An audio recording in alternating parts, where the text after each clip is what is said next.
Yo les postes, bienvenue dans cette nouvelle vidéo les postos. Comme vous le savez, il y a un clash, on va dire des tensions entre Mbappé et Neymar depuis le début de saison. Le penalty gate, le manque de collectif dans l'équipe, le manque d'altruisme et de collectif de la part de Mbappé envers Neymar et ses coéquipiers, une certaine jalousie de Neymar envers Mbappé parce qu'on a donné les clés du camion très clairement à Kylian Mbappé avec un salaire de 100 millions d'euros par an plus des primes complètement aberrantes. Un contrat de 3 ans, 600 millions d'euros, c'est totalement incroyable. Et je pense que Neymar, il y a encore quelques mois, n'aurait jamais pensé ça. Lui, qui a été recruté pour être le roi, le prince, la star du Paris Saint-Germain, le joueur qui devait avoir le ballon d'or au Paris Saint-Germain et qui devait faire passer un cap à cette équipe, s'est vu passer devant lui un petit jeune français, champion du monde. Mais voilà, en tout cas Neymar cette année répond sur le terrain. Apparemment on sait que Mbappé aurait demandé le départ de Neymar cet été. D'après les médias, bon, voilà, Paris était vendeur mais personne n'était preneur. Personne n'aurait pu penser que Neymar allait faire 2 premiers mois de la saison complètement incroyable au niveau des stats, joueur plus prolifique en Europe des 5 meilleurs championnats. Et maintenant, voilà, il va falloir que les clashs s'arrêtent, il va falloir que Mbappé arrête de bouder, il va falloir que les trois de devant commencent à jouer ensemble. Alors certes, il y a eu des promesses qui ont été faites envers Mbappé et qui n'ont pas été tenues. Mais comment régler le problème Neymar-Mbappé? Alors que la relation entre les deux hommes serait particulièrement tendue, ils ont tenu à prendre une décision pour le bien du Paris Saint-Germain. Alors, l'affaire du penalty gate, les likes de Neymar, les récentes non-déclarations du Brésilien sur son coéquipier, etc. Donc depuis le début de saison, on évoque une relation très froide entre les deux hommes qui ne s'entendraient pas du tout en dehors du terrain.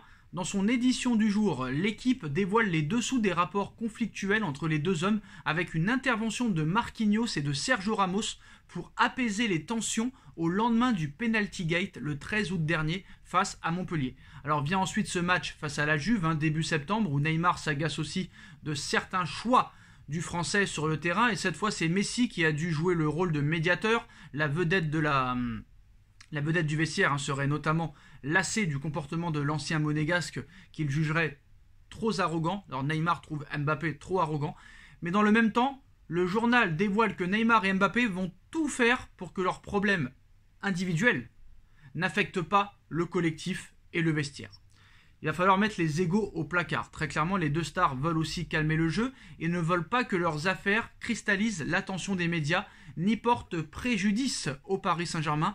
Ils n'ont pas envie de faire parler d'eux pour ces raisons, se sachant particulièrement suivis et en étant conscients que tout geste ou toute déclaration serait décortiqué de très près par tout le monde, les supporters, les spécialistes du football, les médias, les journalistes, les magazines. L'équipe rajoute que la fameuse sortie médiatique de Mbappé sur son rôle au Paris Saint-Germain pendant la trêve n'était pas du tout une critique à destination de Neymar, tout comme le refus de Neymar de s'exprimer sur Mbappé ne cachait aucune mauvaise intention ni message subliminal contre son partenaire en club. Il souhaitait justement éviter tout propos possiblement mal repris ou mal interprété et donc éviter une nouvelle potentielle polémique. Donc les deux veulent donc enterrer la hache de guerre, du moins pour les prochains mois, pour le bien du Paris Saint-Germain. Donc une bonne nouvelle, entre guillemets, pour le club et aussi pour Christophe Galtier entre autres, mais je ne pense pas que ça va s'arrêter là. Comment tu veux que les tensions entre deux personnes s'arrêtent quand un des deux a demandé le départ de l'autre et quand l'autre est jaloux de l'autre parce qu'il touche un salaire 3 fois plus onéreux que lui et qui est devenu la star très clairement de l'équipe? Ça risque d'être très compliqué. Alors Neymar pour le moment est en train de répondre très bien sur le terrain, on espère que ça va continuer comme ça, mais je doute quand même que les tensions entre les deux s'arrêtent sur le long terme. Peut-être que ça va s'arrêter pendant plusieurs matchs, mais voilà, c'est compliqué. On a vu, il y a eu trop de choses qui se sont passées depuis l'été dernier, entre la demande de Mbappé qui demande le départ de Neymar, le club qui veut le départ de Neymar, Neymar qui s'accroche à son poste, Neymar qui répond sur le terrain, l'histoire du penalty gate, l'histoire des likes, l'histoire du positionnement de Mbappé, l'histoire que Neymar ne répond pas sur une question d'Mbappé, c'est compliqué. Alors ce qu'il faut savoir, c'est qu'en prolongeant au Paris Saint-Germain, Kylian Mbappé avait obtenu l'assurance que l'équipe allait être améliorée, avec notamment un autre attaquant de classe mondiale. C'est très simple. Nasser Al-Khelaifi et Luis Campos ont promis à Kylian Mbappé non seulement le départ de Neymar, mais aussi l'arrivée de Robert Lewandowski. Haaland était le premier choix, mais Haaland a très vite choisi Manchester City. La deuxième priorité, c'était Robert Lewandowski. Mais le premier choix de Robert Lewandowski, c'était le FC Barcelone. Et le PSG, aux yeux de Robert Lewandowski, c'était seulement le troisième choix. Donc, pas possible. Après, le PSG a tenté Scamacca, beaucoup trop cher. En ce qui concerne les performances de Scamacca, on a vu que pour l'instant, ça commence très mal avec West Ham. Donc, c'est peut-être pas une grosse perte. Mais voilà, il y a eu 2 promesses qui n'ont pas été tenues. Et ça, Mbappé le prend très très mal. Est-ce que l'effectif a été réduit ? Oui. Est-ce que l'effectif est de qualité ? Oui, mais l'effectif est très réduit. Est-ce qu'il y a un banc au Paris Saint-Germain ? Non, il n'y a pas de banc. C'est-à-dire que si Mbappé, Neymar ou Messi se blessent ou un des trois est suspendu, très clairement, Ekitike, Sarabia, c'est un peu trop léger pour le moment. En défense centrale, Kipembe blessé, il y a seulement Marquinhos et Ramos en défenseur central de métier. Il y a Mukiele aussi qui peut jouer en défense centrale, mais il a plus l'habitude de jouer piston droit. Donc c'est vrai que là, très clairement, j'ai pas envie de dire que l'effectif s'est affaibli, mais pour moi, il ne s'est pas renforcé. Très clairement, il ne s'est pas renforcé. Dans cette équipe, il manque un défenseur central de qualité et un attaquant de pointe buteur.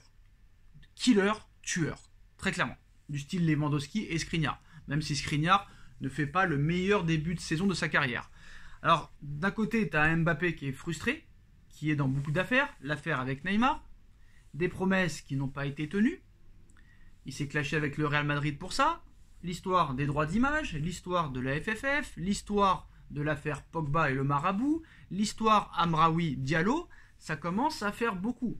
Et là, Mbappé va devoir répondre présent sur le terrain. Parce qu'il ne faut pas oublier que Mbappé va avoir 24 ans maintenant dans un peu plus de 3 mois. 0 Ligue des Champions, 0 Ballon d'Or. Là, il y a une Coupe du Monde qui arrive. Et là, on a 3 joueurs qui sont peut-être candidats au Ballon d'Or. Parce que quand tu vois le début de saison de Léo Messi, le gros début de saison de Neymar et le bon petit début de saison de Mbappé, là, très clairement, entre la Ligue des Champions, la Ligue 1, la Coupe de France, la Coupe du Monde, on risque d'avoir les 3 de devant candidats au Ballon d'Or, avec peut-être Erling Haaland et 2-3 joueurs par-ci par-là. Donc c'est sûr que les égos dans le vestiaire, ça risque d'être compliqué à gérer.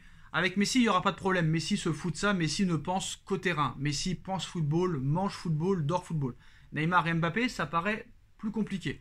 Je pense que ça s'arrangera quand Mbappé retrouvera le sourire. Sauf que le sourire de Mbappé, on ne l'a pas vu depuis le début de saison. Il nous fait une Thierry Henry qui n'a jamais, très clairement, dans toute sa carrière, fêté les buts qu'il marquait. Donc voilà. Je pense que les problèmes ne s'arrêteront pas là, très clairement. Et il y aura beaucoup de tensions encore entre Neymar et Mbappé, même si ça va pas se voir des fois sur le terrain.